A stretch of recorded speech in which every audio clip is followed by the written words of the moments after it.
Happy Friday and welcome to the 12 News Digital Digest on WJTV.com. I'm Marcus James. And I'm Sienna Reeves. Here's the top 12 stories of the week. With more rain on the way, the National Weather Service is monitoring Mississippi's river levels. There is minor flooding at the Mississippi River in Vicksburg. There is also moderate flooding at the Big Black River. And the Pearl River is expected to crest tomorrow at 35 feet.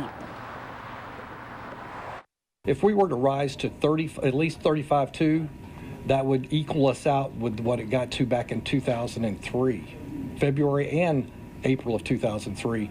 If we reach the 35.5, that would be the highest we've been since 1983. So far this month, 11.9 inches of rain has fallen in Jackson. Neighbors at CAMELOT apartments in Jackson are cleaning up their units after flash flooding on Tuesday. Now, many of them were rescued by crews from the flood waters, and one man says his carpet is soaked and he had to move some furniture to higher ground, but there's a silver lining. Even though it's a tragedy, what I like about it is we're all coming together. We're all coming together. I have people out here I had never seen yesterday, but just to rescue a child yesterday, or with a boat, people walked out there just to do this, even if they had to get their clothes out of the way, but we came together as a community. Now, officials at CAMELOT apartments say staff are securing potential hazards on the property. Now, if you need sandbags ahead of tomorrow's rain, you can pick up some of those at Michael Avalon Drive in Jackson.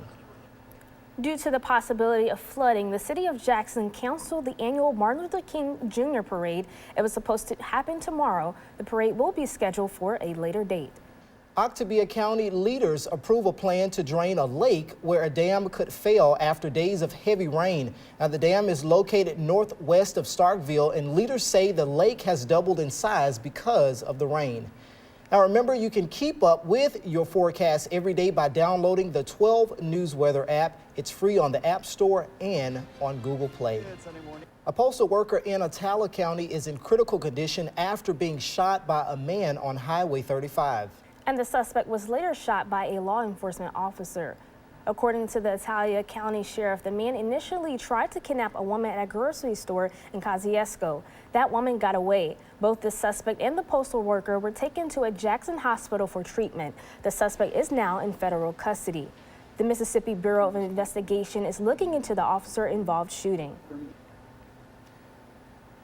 Mississippi's 65th governor was inaugurated at the state capitol on Tuesday. Governor Tate Reeves promised to be a leader for all Mississippi.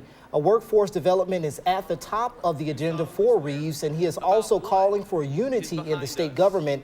Now, Reeves also says education would be his top priority. I am committed to elevating our public schools. That means a pay raise for every teacher and a new mission to give us more national board certified teachers per capita than any state in the nation. Now, Reeves inherits several immediate challenges as governor, including an understaffed state prison system. Governor Tate Reeves put together a task force to conduct a nationwide search for a new commissioner to lead the state's prison system. There has been a recent outburst of deadly violence and long-standing problems with vacant jobs and damaged facilities. Reeves has appointed Boyle, Mississippi Mayor Tommy Taylor as interim commissioner until a new one is found. I know that a lot of people want to play the blame game and point fingers here or point fingers there. None of that really matters. We are where we are today, and our job as leaders, and I've been in this position for a little less than 48 hours, our job as leaders is to develop a plan and a path forward. We're going to be helping in this regard. They were not able to be here to comb this country for the qualified. Vicksburg's Mayor George Flaggs will chair the committee. There's no time frame for when a permanent commissioner will be announced. The Hinds County Board of Supervisors is partnering with the Hinds County Sheriff's Office. Yeah, their goal is to increase the number of detention officers at the Raymond Jail. Now, leaders are looking for a minimum of 40 new detention officers, and those positions are available for all shifts. The starting salary is more than $27,000. The applications can be found at the Hinds County Chancery Court and Circuit Court buildings. Applicants must be 21 years of age, have a high school diploma or GED, be a United States citizen, and be able to pass a background investigation and drug screening. The Confederate monument at Ole Miss will remain in a central spot on campus. The State College Board voted to delay a vote on the relocation of the statue.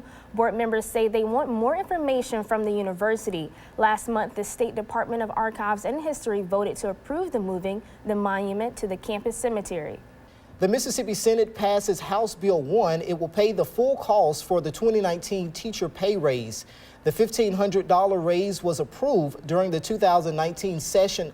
Officials later discovered an error in that result into few teachers being counted as the state budget was being written. The approved bill that includes all the teachers now goes to Governor Tate Reeves for his signature.